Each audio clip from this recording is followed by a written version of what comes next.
ونصلي على رسوله الكريم أما بعد فأعوذ بالله من الشيطان الرجيم بسم الله الرحمن الرحيم والذين اتبعوهم بإحسان رضي الله عنهم ورضوا عنه وقال النبي صلى الله عليه وسلم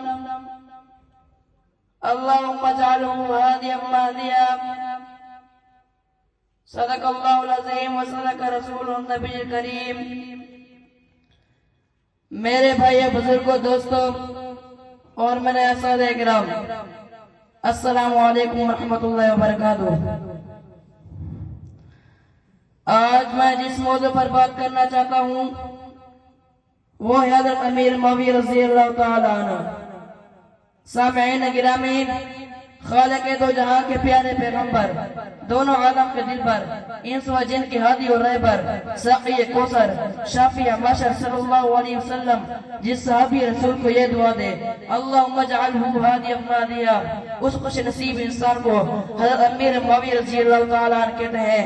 امام الانبیاء صلی اللہ علیہ وسلم نے جس انسان کو یہ دعا دی ہو، اے اللہ اس کو کتاب کا علم اور اقتدار حکومت عطا فرما، اس خوش بخت ہستی کو حضرت امیر معاویہ رضی اللہ تعالیٰ عنہ کہتے ہیں. خاتم الانبیاء صلی اللہ علیہ وسلم جس انسان کو کتابت وحی کے لیے منتخب فرمائے، اس خوش نصیب انسان کو حضرت امیر معاویہ رضی اللہ تعالیٰ عنہ کہتے ہیں.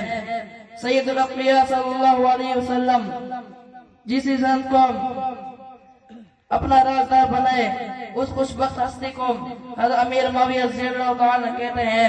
اگر میں یوں کہوں تو بیچارہ ہوگا جس شخصیت کے اندر شجاعت، سخاوت، اصابت رائے، علم اور بردباری اپنی مثال آپ ہوں، اس خوش نصیب انسان کو حضرت امیر معاویہ بن ابو سفیان رضی اللہ تعالیٰ کہتے ہیں. والسلام.